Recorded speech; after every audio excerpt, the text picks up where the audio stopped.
마켓 시그널입니다. 이번 한 주도 저희와 함께 시장이 보내는 신호들 잘 포착해 가시길 바라겠습니다. 일단 지난주 금요일 뉴욕 증시에서는 잘 나가던 엔비디아와 애플이 계속해서 주춤하는 모습들을 나타내고 있습니다. 이에 따라서 국내 증시에 또 어떤 영향을 줄지 저희가 이번 주 마켓 시그널에서 잘 다뤄보도록 하겠습니다. 네, 6월의 마지막 한 주를 앞두고 엔비디아 8주 만에 하락으로 전환이 됐습니다. 이러한 부분이 또 새로운 시장의 시그널이 될 수 있을지 포착을 해봐야 될 것 같은데요. 일단 지난주 금요일 마무리됐던 뉴욕 증시 상황 꼼꼼하게 체크해 보도록 하겠습니다. 마감 시황 전해주시죠.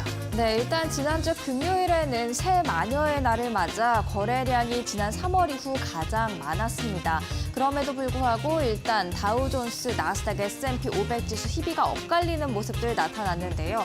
계속해서 나스닥과 S&P 500 지수가 약세 흐름을 보이는 가운데 다우존스 지수는 강세 흐름 이어가고 있습니다. 그러나 그 상승폭은 크지 않았습니다. 0.04% 강세로 마감을 했죠. 지금 엔비디아가 주춤하다 보니까 엔비디아 중심으로 움직였던 나스닥과 S&P 500 지수도 하방 압력을 받는 것으로 보여집니다.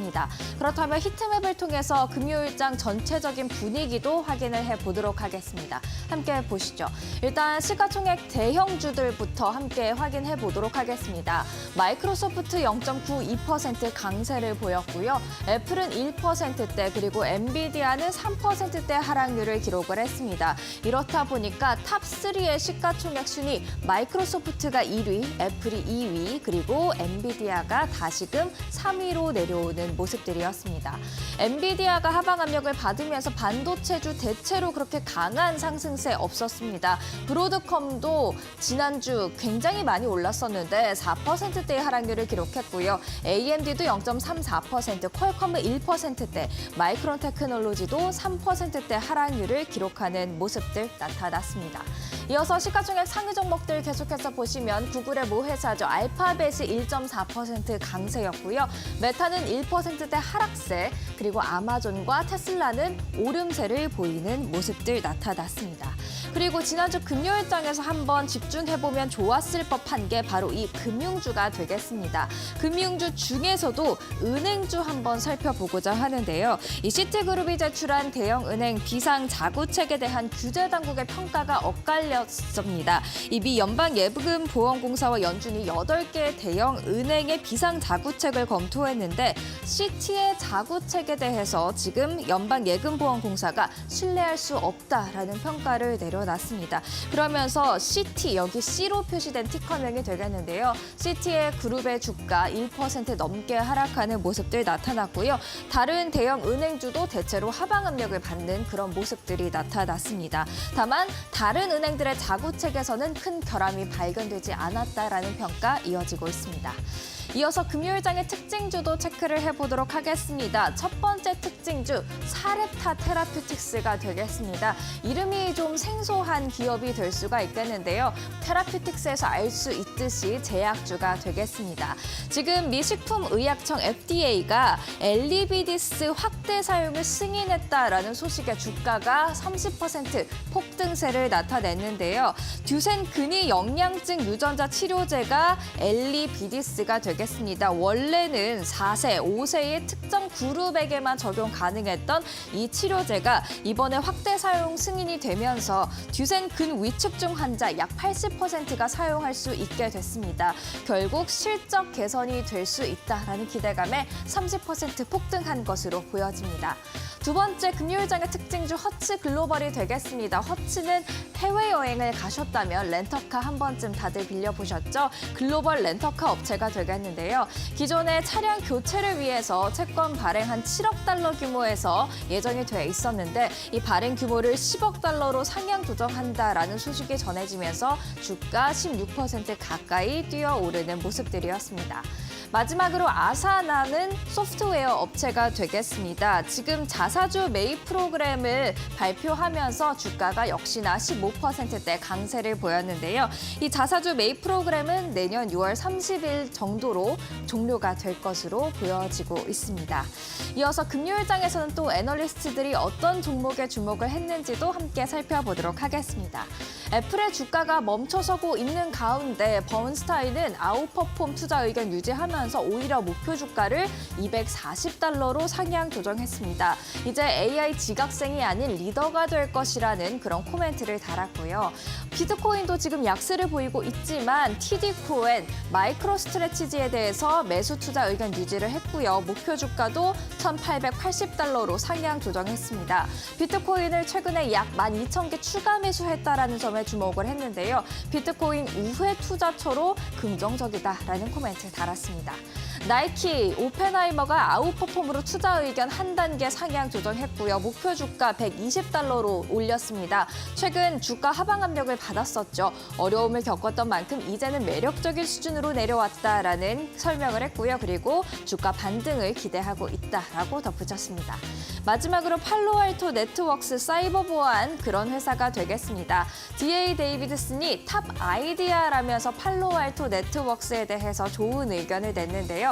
매수를 추천하고 목표 주가는 380달러라면서 이날 처음으로 팔로알토 네트워크스에 대한 의견을 제시를 했습니다. 특히 다른 사이버 보안 회사들과는 다르게 세계의 가상 방화벽을 구축했다라는 점이 매력적이라고 이야기를 했습니다.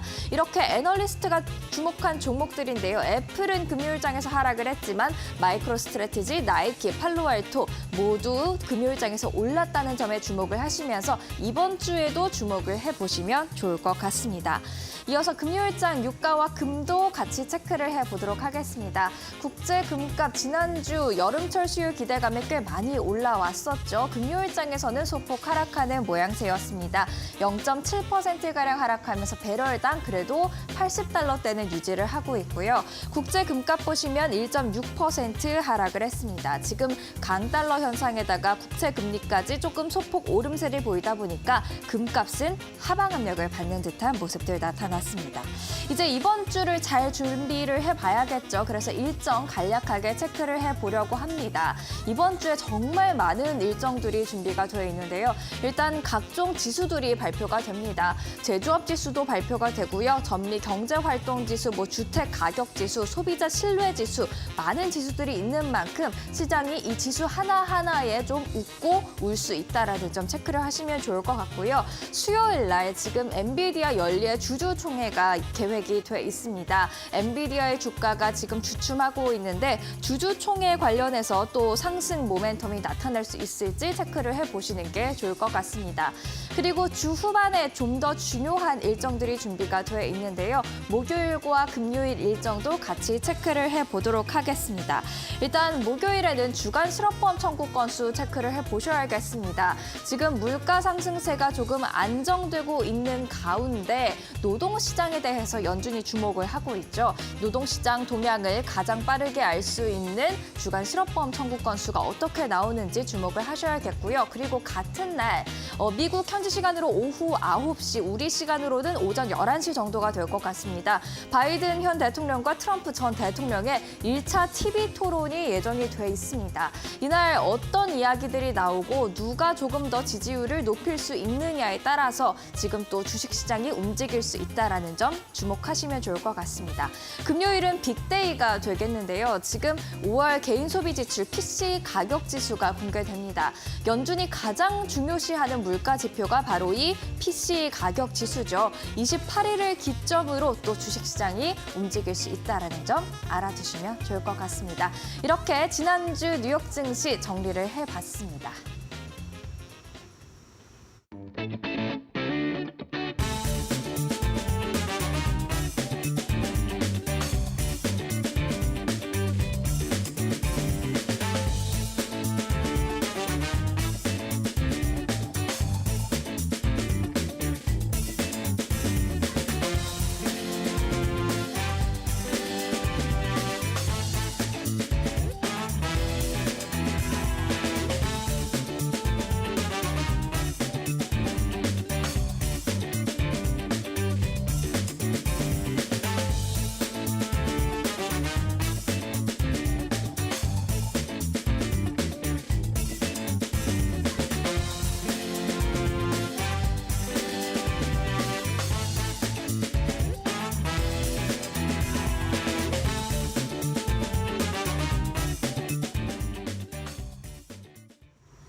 네, 이번 한 주를 시작하기 전 우리가 꼭 확인해 볼 이슈들은 어떤 것들이 있을까요? 머스너5 시간통에서 확인해 보도록 하겠습니다. 일단 미국과 유럽이 중국 전기차에 대한 관세 추진했다라는 소식 지난 한 달 동안 굉장히 뜨거웠죠. 거기에 이제 캐나다까지 가세를 더하고 있습니다. 미국과 유럽에 이어서 캐나다도 이제부터 중국 전기차에 대한 관세 인상 계획을 밝혔는데요.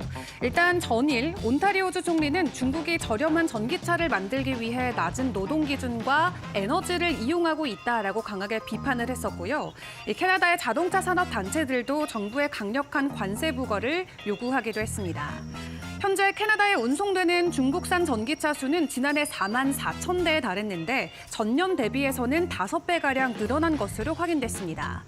테슬라가 상하이에서 만든 모델 Y 차량을 캐나다로 운송하기 시작하면서 중국 제조 비중이 올라간 것으로 확인이 됐는데 일단 이러한 추세가 계속될 경우 테슬라 외에도 중국산 저가 전기차가 시장에 넘쳐날 것을 캐나다 측은 우려하고 있습니다. 일단 이어지고 있는 무차별 관세에 중국은 우선 유럽연합과 고율 관세 부과 조치에 대해서 단호하게 대응할 것이다라고 이야기를 하고 있는데요.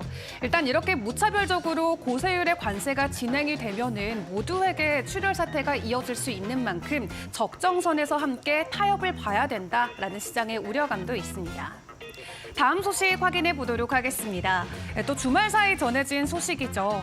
애플이 야심차게 준비한 애플의 인텔리전스 본격적으로 출발하기 전부터 벌써 난항들이 펼쳐지고 있습니다. 일단 유럽에서는 AI를 탑재한 아이폰이나 애플의 디바이스 출시가 어려워 보이는데요. 유럽의 디지털 시장법에 따라서 데이터 보안을 해칠 수도 있다라는 이유로 애플은 애플 인텔리전스를 유럽에 당분간 출시하지 않기로 발표했습니다. 유럽의 AI법은 올해 12월부터 CCTV 안면 인식의 실시간 사용 금지와 같은 고위험 AI 규제를 시작으로 내년 5월부터는 일반 목적의 AI 모델의 보고 의무가 시작이 되는데요. 상품에 포함된 AI 규제는 2027년부터 적용이 되고요. 내년 5월부터는 오픈 AI나 구글 또 네이버가 만들고 있는 생성형 AI 파운데이션 모델이 생성하는 내용과 학습 데이터를 공개해야 합니다. 이 AI에 대한 어려움은 유럽에서만 있는 것은 아닌데 아이폰 판매가 부진했던 중국에서도 애플은 동일한 어려움을 겪고 있습니다. 중국 같은 경우는 챗 GPT를 금지하고 있기 때문에 애플의 새로운 AI 인텔리전스 발표가 어려운 상황이고요. 그런 가운데 애플은 메타와 함께 손을 잡고 메타의 생성형 AI 모델을 통합하는 방안을 논의하고 있는 것으로 확인되고 있습니다. 뿐만 아니라 구글이나 AI 스타트업인 엔소로픽과 같은 다양한 업체와도 접촉을 이어가고 있는 것으로 확인되고 있는데요. 일단 애플에게는 빨간불이 켜졌지만 온디바이스 AI를 출시하고 있는 삼성 쪽에는 대려 호재로 적용될 수 있다라는 분석도 나오고 있습니다. 이 AI 디바이스를 놓고 최강자의 자리에는 누가 오르게 될지 시장 분위기 계속해서 확인해 보시죠. 그리고 오픈 AI가 이번에 데이터 분석 기업인 록셋을 본격적으로 인수했습니다. 회사의 기술뿐만 아니라 인력까지 그대로 흡수한 것은 이번이 첫 차례인데요. 일단 록셋 같은 경우는 과거 페이스북 임원들이 출시한 스타트업입니다. 기업 고객에게 방대한 데이터를 쉽게 검색할 수 있도록 지원하는 서비스를 제공하는데 이번 파트너십을 통해서 오픈 AI는 B2B 사업 확장에 나설 것으로 풀이되고 있습니다. 그런 한편 주말 사이 오픈 AI의 최고 기술 책임자는 챗 GPT-5와 관련된 의견을 내놨는데요. 앞으로 1년 반 안에 출시될 것으로 보여진다라고 하고 일부 분야의 지능은 박사 수준까지 도달할 수 있을 것으로 전했습니다. 과거 GPT-4가 고등학생 정도의 성장력을 보였다면 GPT-5는 박사 과정의 학생으로의 성장을 보일 것으로 설명을 했는데 빠르면 내년 말 혹은 2026년 초에 출시될 것으로 현재 전망되고 있습니다. 그리고 지난주 금요일의 시장 상황을 확인해 봤을 때 전반적으로 빅테크, 특히 AI 관련 사업들의 모멘텀이 약간의 약화되는 모습이 나왔죠. 엔비디아가 이틀 연속으로 3% 가격 조정이 나오면서 시가총액 3위까지 결국 밀려난 모습을 보였습니다. 그런 가운데 월가에서는 여전히 엔비디아를 놓고 일단 긍정적인 시각은 유지를 해주고 있는데요. 뱅크 오브 아메리카 같은 경우는 이 변동성이 단기적일 것이다라고 이야기하면서 엔비디아에 대한 매수 의견과 목표 주가를 $150로 선정을 했습니다. 또 무어헤드 같은 경우도 엔비디아 시총이 4조 달러까지 올라가지 못할 이유가 없다라고 본다고 평가했고요. 전반적인 시장에 대한 평가도 여전히 월가에서는 긍정적입니다. 골드만삭스는 S&P 500 지수를 연말까지 5,600으로 예상한다라고 예상치를 제시했고요. 그중에서도 하반기 저평가된 컨텐츠와 에너지 기업에 투자하자라는 월가의 조언도 잇따르고 있습니다. 그중에서는 25%의 상승 여력이 있는 디즈니를 콘텐츠 안에서도 최선호주로 꼽아줬는데요. 이 하반기 테마파크에 대한 수요가 다시금 부활할 것으로 전망되면서 여전히 디즈니에 대한 입장도 긍정적인 것으로 확인되고 있습니다. 그리고 에너지주 안에서는 쉐브론이 가장 선호주로 꼽혔는데 향후 1년 안으로 주가가 20% 정도 오를 가능성이 있다라고 월가에서는 평가하고 있습니다. 최근 빅테크 기업들의 주가 조정이 있었지만 여전히 높다라고 생각이 되고 부담되시는 분들은 하반기에 에너지와 콘텐츠주 위주로 저평가 종목들을 발굴해 보시는 것도 좋을 것 같습니다. 마지막으로 암호화폐 시장 상황 확인을 해보도록 하겠습니다. 또렷한 모멘텀 없이 비트코인 지속적으로 하락세가 나오고 있습니다. 이에 주말 사이 결국 63,000달러 선까지 가격이 밀려 내려왔는데요. 그런 가운데 중간에 또 새로운 모멘텀이 잠깐 불기도 했습니다. 데레 CEO가 본인의 SNS를 통해서 비트코인과 관련된 콘텐츠를 올리면서 시장에서는 데레 CEO가 비트코인을 매수하지 않을까 하는 기대감이 강하게 불고 있는데요. 과거 2014년에도 델 같은 경우는 비트코인을 화폐 수단으로 사용을 한 적도 있습니다. 다시금 엔비디아뿐만 아니라 델이나 여러 가지 빅테크 기업들을 중심으로 비트코인에 대한 수요도가 높아질 경우 이 투자자들의 투자 심리가 개선될 수 있다라는 전망도 함께 나오고 있습니다. 지금까지 머스노우 5 시간이었습니다.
지난주 뉴욕 증시에서 엔비디아의 주가가 주춤하면서 국내 증시에 또 어떤 영향을 미칠지 많은 분들이 우려 섞인 그런 시선들을 보내고 계실 것 같습니다. 이 부분 뉴욕 현지와 연결해서 자세하게 이야기 나눠보도록 하겠습니다. 오늘은 김상윤 이데일리 뉴욕 특파원 연결돼 있습니다. 안녕하세요. 네, 김상윤 뉴욕 특파원입니다. 네, 말씀드렸듯이 엔비디아의 주가가 또다시 3%대 하락세를 기록을 했습니다. 국내 반도체주도 엔비디아에 많이 기대고 있고 또 서학개미 분들은 엔비디아 자체에도 많이 투자를 하신 만큼 이 부분 계속해서 주의 깊게 보고 계실 것 같은데요. 어떻게 저희가 엔비디아 전망을 평가를 해야 할까요? 네, 엔비디아가 이틀 연속 큰 폭으로 하락했습니다. 지난 목요일 3.5%랜데 이어 금요일도 3.22%나 떨어졌죠. 목요일에는 장 초반 139.89달러까지 시선점을 고려하면 최고치 대비 주가는 10.5% 흘러내렸습니다. 이런 주가 움직임만 본다면 단기적 약세 반전 실효처럼 읽힙니다. 최소한 일부 기술주 구매자들이 최근 랠리에 대해 지쳐가고 있음을 보여준 것입니다. 새로운 촉매제가 필요한 시점인 것이죠. 월급에서는 서서히 고점에 대한 지적이 나오고 있습니다. 엔비디아의 매출의 60에서 70%는 상위 10개 고객으로부터 나옵니다. 아마존닷컴, 메타 플랫폼, 마이크로소프트, 알파벳의 구글 등 클라우드 컴퓨팅 제공업체인 이른바 하이퍼스케일러가 주요 고객인 것이죠. 이들 중 상당수는 자체 AI 칩을 설계하고 있습니다. 현재는 엔비디아 칩을 울며 겨자 먹기로 구매할 수밖에 없긴 하지만 워낙 고가인데다 자체 칩을 설계하면서 대응에 나선 것입니다. 자체 칩을 만들게 되면 언젠가는 엔비디아 칩을 대체할 수도 있고 엔비디아와 협상할 때 과거보다 유리하게 낮을 수 있게 되는 것이 장점입니다. 엔비디아 칩 구매 가격을 낮출 동력이 되는 것이죠. 이렇게 되면 과거처럼 엔비디아 실적이 급등하는 현상은 줄어들 수도 있습니다. 하지만 대체로 여전히 엔비디아의 상승 여력은 여전히 크다는 입장을 내놓고 있습니다. 엔비디아 주가 수익 비율은 약 25배 수준으로 아직 그렇게 비싸지 않다는 지적이 나옵니다. 엔비디아는 매번 실적을 발표하면서 월가 예상치를 뛰어넘었고 이에 따라 주가 수익 비율은 계속 낮아졌습니다. 하이퍼스케일러 외에 전 세계 기업들이 엔비디아 칩 사재기에 나서고 있는 점도 앞으로도 실적 상승 동력이 남아있음을 의미하기도 합니다. 특히 경쟁사 대비 기술 초격차가 계속 벌어지고 있는 점도 눈여겨봐야 할 요인입니다. 엔비디아는 연말께 4세대 칩 블랙 웨를 출시할 예정인데요. 이는 기존 호퍼라인보다 AI 모델 학습에 2배 더 강력하고 추론 성능은 5배나 더 뛰어난 칩입니다. 가격은 개당 $30,000, 우리 돈으로 4,200만 원 이상이 될 전망입니다. 엔비디아는 4차 세대 칩인 루민도 2026년에 출시하겠다는 계획을 이미 공개한 상황입니다. 현재로서는 AMD가 유력한 경쟁자로 꼽히고 있지만 과연 엔비디아의 기술력을 충분히 쫓아갈 수 있을지 시장에서는 의구심을 보이고 있습니다. 또 이번 주에 엔비디아의 연례 주주총회가 예정이 돼 있는 만큼 이 부분도 주시를 하시면 좋을 것 같습니다. 그렇다면 저희가 엔비디아 외에 또 다른 증시에서 주시해야 할 부분들이 있을까요? 네, 이번 주 가장 주시할 지표는 이번 주 금요일이죠. 28일 발표할 5월 개인 소비 지출 가격 지수입니다. 5월 소비자 물가가 둔화세를 보인 데 이어 생산자 물가도 깜짝 하락세를 보인 터라 PCE 가격 지수도 둔화됐을 것으로 예상됩니다. 월가에서는 PCE 가격 지수가 전월 대비 보합 수준에 그치고 전년도 대비로는 2.6% 오를 것으로 예상하고 있습니다. 지난 4월에는 전월 대비 0.3% 오르고 전년 동월 대비 2.7% 상승했던 점을 고려하면 상당폭 둔화세가 나타난 것으로 볼 수 있습니다. 만약 깜짝 하락한 것으로 나온다면 연준의 금리 인하를 보다 앞당기거나 금리 인하 폭을 키울 수 있는 요인이기 때문에 증시는 다시 탄력을 받을 수 있습니다. 아울러 26일 수요일 메모리 반도체 실적 풍향계로 꼽히는 마이크론의 2분기 실적 발표도 주목해야 할 듯합니다. 마이크론은 지난 금요일 3.2% 급락하긴 했지만 올해 들어 69%, 지난 12개월 동안 113% 상승했습니다. 시장에서는 메모리 반도체 공급과 수요 균형이 올해 내내 타이트하게 유지돼 적어도 3분기까지는 전분기 대비 두 자릿수 가격 상승 승률을 나타낼 것으로 예상하고 있습니다. 최근 BOA, CPL, 웨드부시 등 미국 증권사들은 HBM 반도체 출하량 증가와 범용 반도체 판매 가격 상승을 반영해 마이크론의 목표 주가를 잇따라 상향했는데요. 마이크론이 과연 월가 예상치를 훨씬 뛰어넘는 3분기 전망치를 내놓을지가 관심입니다. 만약 큰 폭의 상향이 이루어진다면 메모리 반도체 1, 2위인 삼성전자와 SK 하이닉스 주가도 보다 탄력을 받을 것으로 예상됩니다. 엔비디아 주가 하락에 좀 부담이 됐던 삼성전자와 SK 하이닉스 마이크론 실적에는 또 웃을 수 있을지 같이 지켜보셔야 될 것 같습니다. 그리고 이번 주 중요한 이슈 한 가지가 더 있죠. 현지 시간 27일 네이버 웹툰이 나스닥 시장에 상장을 한다고요. 네, 웹툰의 대명사이죠. 네이버 웹툰 엔터테인먼트가 27일 나스닥 시장에 상장을 합니다. 공략에도 탄탄한 시장을 보유하고 있지만 네이버 웹툰은 이보다 더 큰 시장인 미국을 집중적으로 공략해왔습니다. 콘텐츠 측면에서 가장 큰 시장이자 웹툰 성장 가능성이 가장 큰 미국을 발판 삼아 글로벌 IP 기업으로 도약한다는 목표였죠. 네이버 웹툰의 주식 공모 가격 희망 범위는 주당 18에서 21달러로 책정됐습니다. 네이버 웹툰은 이번 IPO를 통해 보통주 1,500만 주를 발행해 최대 3억 1,500만 달러, 우리 돈으로 약 4,380억 원을 조달한다는 계획입니다. 상장 후 기업 가치는 최대 26억 7천만 달러에 이를 것으로 추산됩니다. 웹툰 시장은 팬데믹 때 크게 성장했습니다. 하지만 팬데믹 이후 이용자 증가세가 주춤해진 상황이 걸림돌입니다. 네이버 웹툰의 글로벌 월간 활성 사용자 수는 올해 1분기 기준 1억 6,900만 명으로 2020년 1분기 1억 6,700만 명에서 큰 폭의 성장을 이루지 못했습니다. 유료 사용자 수도 같은 기간 760만 명에서 780만 명으로 소폭 증가하는 데 그친 점도 아쉬운 부분입니다. 특히 네이버 웹툰이 집중 공략하고 있는 미국과 유럽 시장에서 이용자가 정체되어 있는 게 문제입니다. 미국과 유럽의 월간 활성 사용자 수는 1분기 1억 3,600만 명에서 1억 2,300만 명으로 오히려 줄었습니다. 미국 시장에서 점유율 확대가 이제 관건인데요. 김진구 대표는 상장에 앞서 뉴욕 투표원들과 간담회를 열 예정이라 추후 네이버의 웹툰 성장 가능성 등을 추가로 알아본 뒤 다음 주에 소개해드리도록 하겠습니다. 네, 뉴욕에서 들을 수 있는 따끈따끈한 이야기들 저희도 기대를 해보도록 하겠습니다. 지금까지 이데일리 뉴욕 특파원 김상윤 특파원이었습니다. 감사합니다. 네, 감사합니다. 이어서 시장에 영향을 미칠 수 있는 마켓 리더들의 한마디 듣고 오겠습니다.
안녕하세요. 매일토크 신일섭입니다.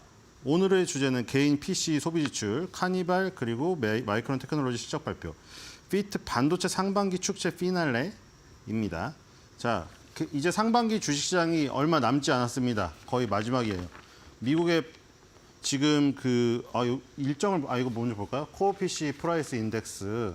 그래서 지금 지난번에는 예상치 대비해서 낮게 나왔습니다. 개인의 소비 지출.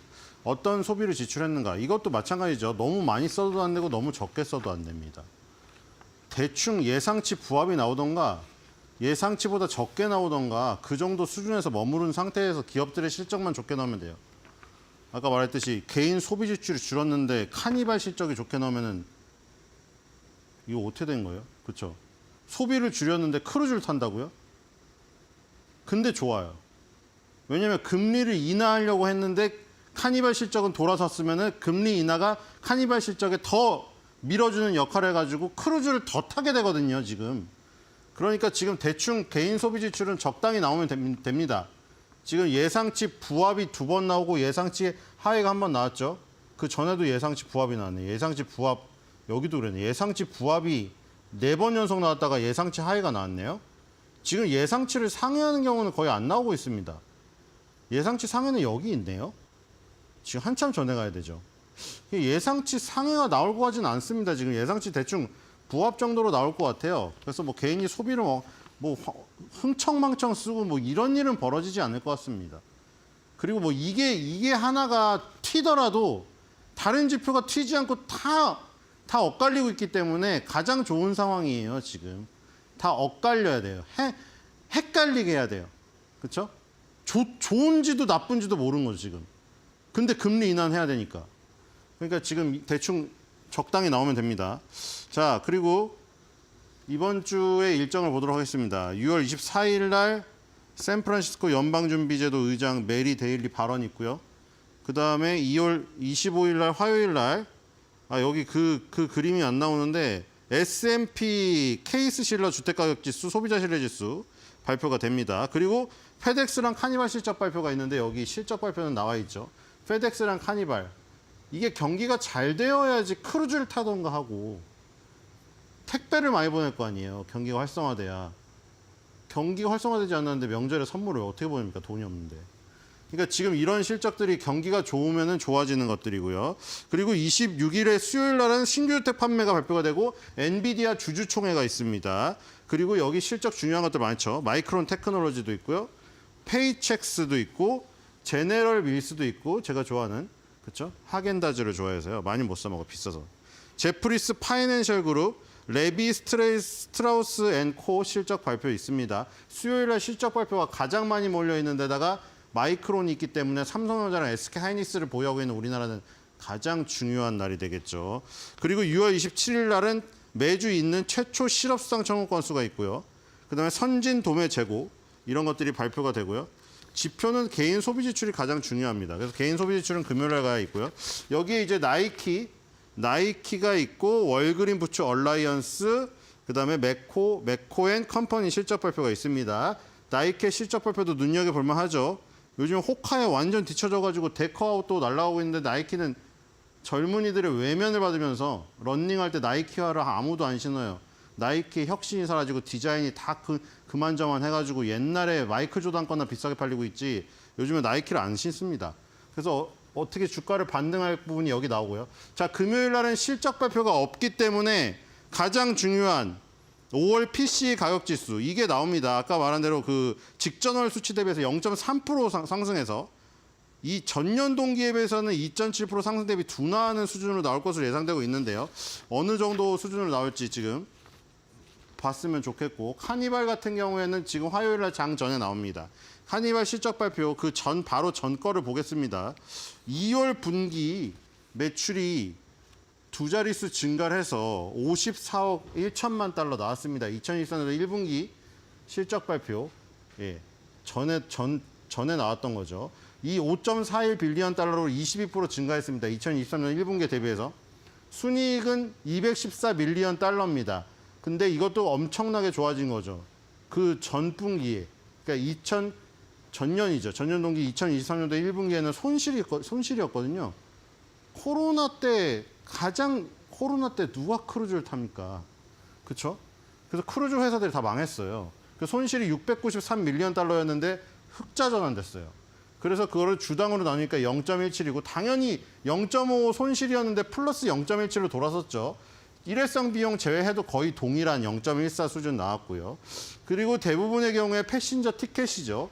거의 70% 가까운 게 패신저 티켓에서 나오고 있습니다. 당연하죠. 이 부분이 코로나 때 완전히 줄어들었다가 굉장히 지금 늘어나고 있는 추세입니다. 그래서 지금 경영진이 연간 조정 에비타를 약 56억 3천만 달러를 지금 예상하고 있다. 그래서 경영진이 예상한 에비타가 56억 3천만 달러. 5.63 빌리언 달러. 빌리언, 밀리언 이 단위로 하니까 한글로 우리나라 걸로 환산하니까 헷갈리죠. 어쨌든 간에 예상치가 경영진의 예상치는 저렇게 나와 있다. 자, 카니발 실적 발표는 이제 어떤 경기의 회복 이런 것들에 관련되어 있고요. 그다음에 이제 마이크론 테크놀로지 실적이 조금 우리나라한테 더 중요하겠죠. 마이크론 테크놀로지도 전분기 보면은 이거 먼저 보죠. 일단 카니발이 서프라이즈가 나왔습니다. 근데 이 서프라이즈는 여기서 표현되는 거는 쇼크예요, 쇼크. 그러니까 우리가 놀라는 게 잘 나와서 놀랄 수도 있고 못 나와서 놀랄 수도 있잖아요. 이 사이트에서는 쇼크를 서프라이즈로 빨간색이잖아요. 초록색이 어닝 서프라이즈죠. 빨간색은 나쁜 어닝 서프라이즈. 그래서 어쨌든 0.28 낮게 나왔습니다. 매출이 예상치보다 낮게 나왔고요. 그래도 3분기 연속 매출 예상 상회였는데 순이익은 예상 상회가 나왔습니다. 그래서 지금 지난 전분기에 발표된 게 서프라이즈로 지금 근데 마이너스였어요. 이게 중요한 거죠. 마이너스가 나오더라도 시장 컨센서스를 뛰어넘느냐가 그게 문제인 거예요. 시장 컨센서스보다 높았거든요. 그래서 20.74 뛰어넘는 서프라이즈가 발표가 됐습니다. 그래서 지금 순이익은 4분기 연속 서프라이즈예요. 어쨌든.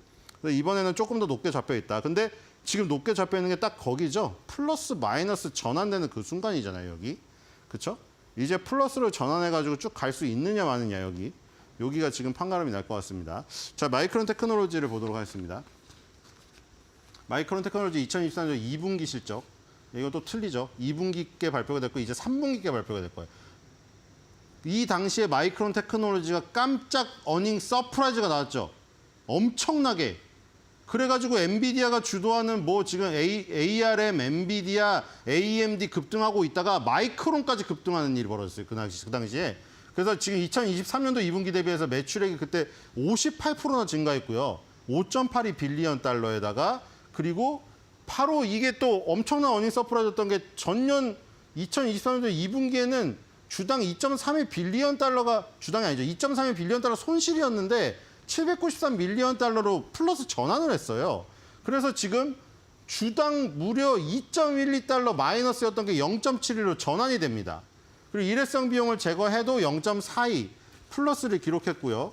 이 지금 마이크론 테크놀로지는 뭐 3강이라고 하면은 삼성전자가 좀 그럴 수도 있는데 그쵸. 메모리 반도체에서 D램, 낸드 플래시 점유율 자체가 삼성이 워낙 저기잖아요. 독보적이기 때문에 1강 2중? SK하이닉스 아시려나? 어차피 SK하이닉스는 HBM 쪽이 잘 나오고 있으니까 1강 1중 1약 아니면 1강 2중이에요. 어쨌든 3명이에요. 끝났죠? 메모리 반도체 끝났잖아요, 지금. 거기서 더 이상 할 게 없으니까 지금 비메모리 반도체 손대고 있는 거잖아요, 다들. 그래서 지금 컴퓨터 네트워킹 비즈니스 여기가 37.7로 제일 많고요. 모바일 비즈니스가 27.6, 엔비디드 비즈니스가 19.2, 스토리지 비즈니스가 15.6. 이렇게 4개로 분할되어 있는데 이 결국에 이 지금 마이크론 테크놀로지는 이 D램, 낸드 플래시, 메모리 반도체 쪽에서 삼국지 중에 한 명이죠. 그래서 여기가 지금 전반적으로 다 늘어났습니다, 지금. 59%, 69%, 28%, 79%. 그래서 저번 분기 실적이 엄청나게 늘었어요. 여기도 뭐 대표 제품이 나오고 있죠. 마이크론 테크놀로지는 딱 이거잖아요. 지금 메모리 반도체. 그러니까 지금 메모리 반도체에서 메모리 반도체 D램 이거 이제 얘네도 어디까지 가고 있죠? 그러니까 D램은 조그맣게 미세하게 선폭 좁히는 싸움이고 낸드 플래시는 위로 쌓는 거. 그렇죠? 256층이니 무슨 520층이니 나중에 1000층까지 간다며. 건물로 고층 건물로 따지면. 그럼 이거는 미세하게 선폭이 줄어들어가고 점점 줄어들고 있죠. 얘네도 이제 13, 12나노, 10나노 때 진입하고 있죠. 비메모리 반도체에서 맨날 삼성전자하고 지금 저기 TSMC가 맨날 무슨 3나노, 2나노, 1나노 나중에 0몇 나노 이렇게 가고 있잖아요, 지금. 근데 옛날보다 그 속도가 느려졌죠. 100나노에서 50나노 가는 속도랑 지금 3나노에서 2나노, 1나노 줄이려면 얼마나 힘듭니까? 속도가 느릴 수밖에 없죠. 근데 D램은 어디 가고 있습니까? 13, 12. 얘네도 이제 10나노대로 진입을 해요. 그 나노라는 게 선의 폭의 좁은 간격이에요. 점점 더 좁게 만드는 거예요. 그래 이 회로를 더 많이 그려가지고 이 같은 면적에서 훨씬 더 많은 그 데이터를 소화할 수 있죠. 수행을. 어쨌든 D램이 71% 증가를 하면서 여기서 삼성전자, SK하이닉스에 힘을 실어줬죠. 낸드 플래시는 D램보다 더디지만 얘도 30% 가까이 올랐다. 그래서 어쨌든 지금 마이크론 테크놀로지 실적이 우리나라에 중요하다. 삼성전자에 더 중요하겠죠, 지금. 삼성전자에 더 중요합니다, 지금. 삼성전자 모멘텀이 없기 때문에. 그래서 마이크론 테크놀로지 어닝을 보겠습니다. 컨센서스 대비 보죠. 서프라이즈가 나왔는데 엄청난 서프라이즈가 나와버렸어요. 그래서 지금 서프라이즈는 그래도 기록을 하고 있었는데 뭔가 이런 화끈한 게 없으면은 얘는 지금 메모리 반도체 업체였기 때문에 AMD, 엔비디아가 폭등하는 걸 보고만 있었어야 되는데 여기서 갑자기 3월 22일 날 5.35 빌리언 달러가 예상됐는데 5.82 빌리언 달러를 발표하면서 무려 8.92% 어닝을 넘어선 매출을 넘어선 게 나왔습니다. 그래서 지금 여기 완전 눈사람 같은 표시가 되었죠. 이번에도 지금 그 매출을 굉장히 높게 잡았죠. 6.80 빌리언 달러로 잡아놨는데 이거를 만약에 또 뛰어넘는다고 하면은 2분기 연속 슈퍼 어닝 서프라이즈 나옵니다. 그다음에 이제 그 이익을 보겠습니다. 순이익도 마찬가지죠. 순이익은 이것 때문에 마이크론 테크놀로지가 그때 급등한 겁니다. 이번에도 만약 이런 수치가 나와버리면은 삼성전자, SK하이닉스 더 불 붙을 수 있어요. 더 불 붙는다는 건 SK하이닉스고 이제 삼성전자 붙어야죠. 어쨌든 3월 22일 날 이 마이너스 0.25로 예상을 하고 있었는데 발표가 플러스 0.42로 나와버렸습니다. 주당. 그래서 지금 무려 266.21%. 이게 아예 떠버렸어요. 예상치랑 실제치가 완전히 떠버렸습니다. 그러니까 완전히 월가의 예상치를 완전 무너뜨리는 결과가 나왔기 때문에 엄청난 어닝 서프라이즈. 저번에 나왔던 실제치랑 이번 분기의 예상치가 아주 비슷합니다. 그러니까 이게 월가에서 이렇게 계단식으로 가서 2024년도 이 2분기에나 3분기에나 할 거를 2분기에 이게 나와버린 거예요, 지금. 한번 뛰어넘어 버린 거예요, 지금. 엄청나게 빠른 속도로 지금 D램, 낸드 플래시, 메모리 반도체가 회복이 되고 있다는 이 반증이죠. 마이크론 테크놀로지 실적이 아주 중요하다. 이렇게 보시면 될 것 같고요. 자, 다음으로 가겠습니다. 아, 이게 마지막 장이군요. 네. 어쨌든 마이크론 테크놀로지까지 봤습니다. 우리나라의 마이크론 테크놀로지가 중요하지만 미국은 이제 소비도 중요하죠. 우리가 그동안 카니발이라는 어떤 크루즈라는 특성, 이거 말고 일반적인 건 많이 봤잖아요. 음식료, 식품, 의복, 대부분 다 어땠나요?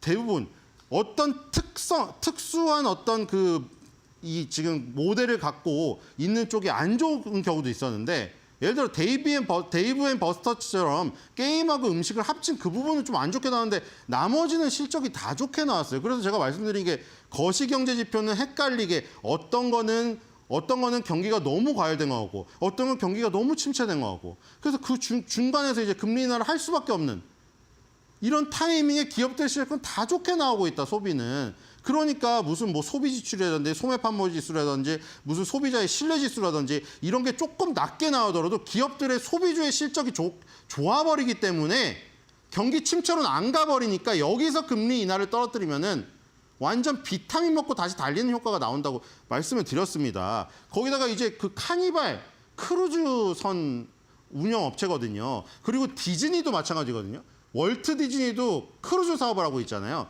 월트 디즈니, 카니발이 다 지금 살아나고 있다는, 이건 사실 어떻게 보면 크루즈는 돈이 굉장히 값이 비쌉니다. 여기도 지금 서서히 살아나고 있다는 거는 미국 경기가 뜨겁다는 얘기예요. 그렇기 때문에 뭐 걱정할 필요는 없는 거죠. 걱정할 필요는 없고 오히려 금리 인하를 반길 수 있는 상황이 된 겁니다. 그래서 저 예전에 꿈을 얘기 드렸는데 뭐 언젠가는 디즈니 크루즈를 한번 타보는 게 꿈이라고 했는데, 디즈니든 카니발이든 상관없어요. 그냥 크루즈만 한번 타면 됩니다. 자, 그래서 오늘의 한 줄 매도평은 카니발 크루즈, 나도 예약 걸어볼까?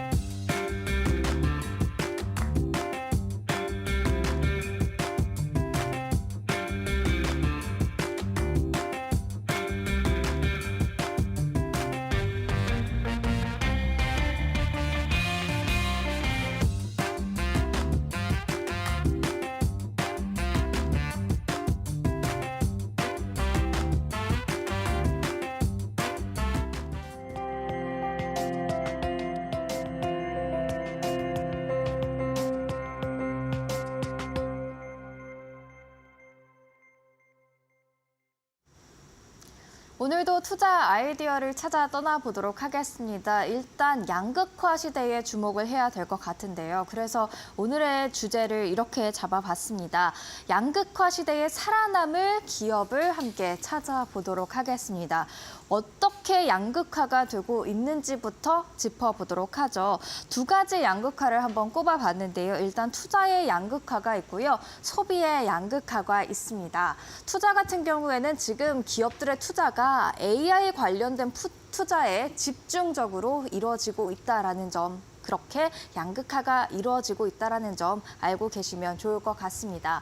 그리고 소비 같은 경우에는 이전에는 저희가 팬데믹 이후에 못 샀던 것을 막 사서 명품주로 주로 시선이 쏠렸었다면 지금은 가성비를 따지는 소비가 많아지고 있습니다. 그렇기 때문에 이 가성비 따지는 소비 속에서도 수요 강세가 유지될 수 있는 분야는 어디인지를 체크를 해봐야 될 것 같습니다. 일단 먼저 큰 그림을 그려보도록 하죠. 미국향 수출 기업에 주목을 해야 할 것으로 보여지는데요. 왜냐? 미국과 미국 외 지역 간 경기 차별화가 지속되고 있기 때문입니다. 일단 경제 성장률 전망치입니다. 지금 진한색 선으로 그려진 게 미국의 경제 성장률 전망치인데요. 미국만 우상향 곡선을 그리고 있습니다. 중국의 성장률 높기는 하지만 그래도 정체돼 있다는 점을 주목을 해보면 미국향 수출이 많은 기업들이 실적도 좋을 수밖에 없겠다라는 생각을 할 수밖에 없죠. 특히 이 한국 주식 투자자 입장에서는 상대적으로 경기 여건이 양호한 미국향 수출 기업에 주목을 해야 한다라는 그런 결론에 도달할 수 있을 것 같습니다. 그리고 또 다른 큰 그림을 먼저 하나 더 그려보자면 지금 소비는 둔화되고 있지만 투자는 강화되고 있다는 점에 주목을 해보셔야 될 것 같습니다. 지금 미국의 부문별 GDP 증가율을 함께 보고 계신데요. 작년에는 소비의 역할이 굉장히 컸습니다. 그렇지만 지금 보세요. 1분기만 하더라도 민간 소비보다 민간 투자의 비중이 훨씬 더 많고요. 그리고 올해 추정치이긴 하지만 민간 투자의 비중이 소폭 더 앞설 것으로 보여지고 있습니다. 즉 소비의 역할이 그만큼 감소하고 있다. 최근에 경기 지표들이 좀 둔화하는 추세를 보면 당연하다라는 생각도 드는데요. 그렇게 소비 둔화에 맞설 수 있는 기업들을 골라야 될 것으로 보여지고요. 그리고 민간 투자가 확대되고 있는 만큼 어디에 확대되고 있는지에 집중을 하면서 투자를 해야 할 것으로 보여집니다. 다만 이 투자 저희가 AI에 집중되고 있다라는 것 이미 알고 있죠. 그래서 관련 종목들을 한번 정리를 해봤습니다. AI 투자 확대에 따른 수혜주로 NH투자증권이 이렇게 5가지를 꼽았습니다. 먼저 삼성전자와 SK하이닉스는 빼놓을 수 없는 대장주가 되겠죠. 특히 SK하이닉스는 엔비디아와 연결해서 올해 굉장히 많이 오른 종목이 되겠는데요. 그럼에도 불구하고 계속해서 수혜주로 주목해야 한다라는 그런 증권가 이야기가 나오고 있고요. LG전자 최근에 새롭게 AI 수혜주로 부각이 됐습니다. AI 데이터 센터 전력 효율과 발열 문제를 해결할 수 있는 냉각 시스템 토탈 솔루션을 보유하고 있다라고 합니다. 삼성전기 같은 경우에는 AI 스마트폰 확산에 따른 수요가 늘 것으로 기대가 되고 있는데요. 적층 세라믹 캐패시터, MLCC에 대한 그런 수혜주로 분류가 되고 있습니다. 마지막으로 원익 IPS 같은 경우에는 AI 서버용 낸드로서 관련해서 주목해볼 필요가 있다라고 NH투자증권이 분석을 했습니다. 그렇다면 지금 AI 투자의 직접적인 수혜주를 한번 확인을 해봤는데요. AI 하면 전력 수요 증가도 빼놓을 수가 없죠. 그래서 원전 또 전력 그런 분야로도 투자가 확대가 되고 있습니다. 일단 글로벌 데이터 센터, 인공지능, 가상화폐로 인한 글로벌 전력 수요 증가 전망 차트입니다. 이전에도 함께 같이 살펴본 적이 있는데요. 저희는 베이스 케이스로만 일단 확인을 해보도록 하겠습니다. 기본적으로 지금 2022년에 460테라와트시 전력을 소비한 것으로 추정이 되고 있는데 이게 2026년이 되면 최소 620 아니면 최대 1050테라와트시까지 늘어날 것으로 전망이 되고 있습니다.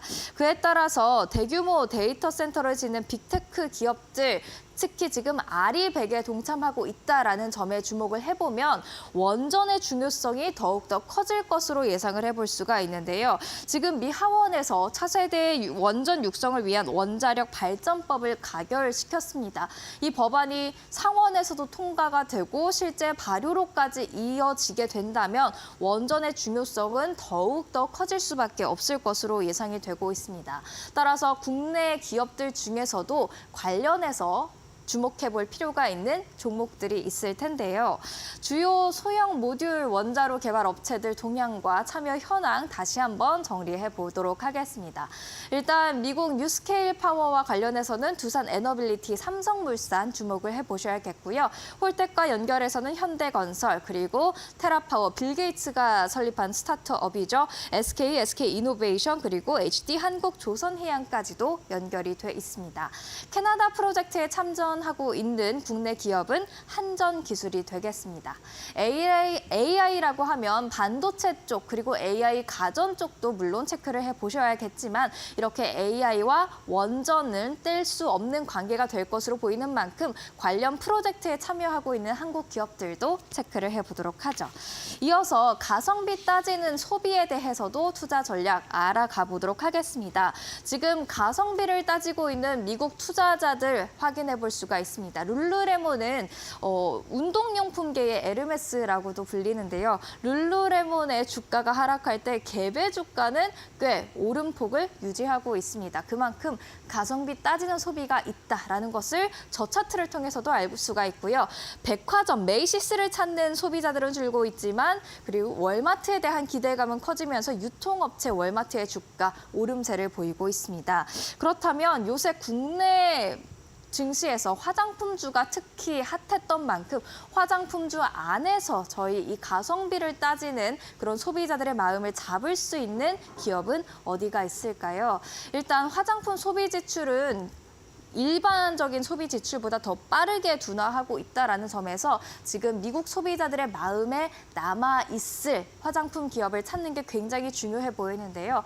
피부 관리 제품이 트렌드를 이끌고 있다라고 에스티로더 현 CEO가 발언을 했습니다. 그래서 피부 관리 제품의 강점 보이는 한국 화장품 기업에는 긍정적인 변화라고 해석을 해볼 수가 있겠습니다. 그렇다면 이런 기업들 어딘지 확인을 해봐야겠죠. 일단 한국 화장품 미국으로 많이 팔리고 있습니다. 역시나 피부에 강점을 보이고 있기 때문이겠죠. 지금 남색선이 미국 비중, 수출액 중 미국 비중이 되겠는데 조금씩 올라오고 있다는 점 체크가 되고 있고요. 이로써 새로운 시장을 개척하고 있다 보니 화장품 업종의 순이익 전망치도 상향 조정되고 있다는 것을 알 수가 있습니다. 이런 이익 개선세가 하반기에도 유효할 것으로 기대가 되고 있는데요. 그래서 종목 두 가지만 NH투자증권이 선별해봤습니다.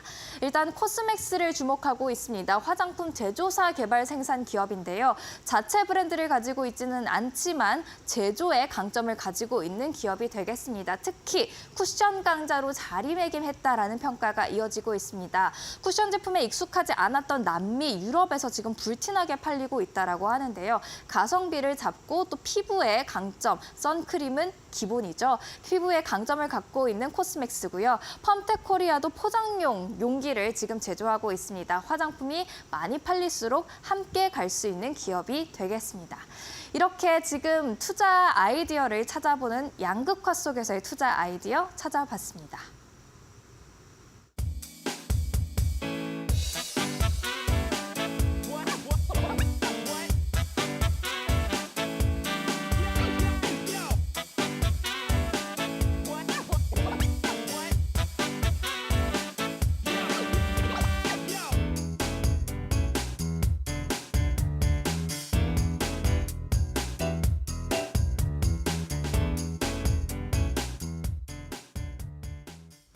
이부 코리안 마켓 사인즈에서는 이번 주 국내 증시에 더 집중할 수 있는 그런 투자 전략들 찾아보도록 하겠습니다. 네, 일단 지난주 금요일 뉴욕 증시가 다소 부진했던 만큼 오늘 국내 증시의 얼굴은 어떨지 궁금한데요. 계속해서 이데일리 TV와 함께 하시면서 개장 전략 확인해 보시면 좋을 것 같습니다.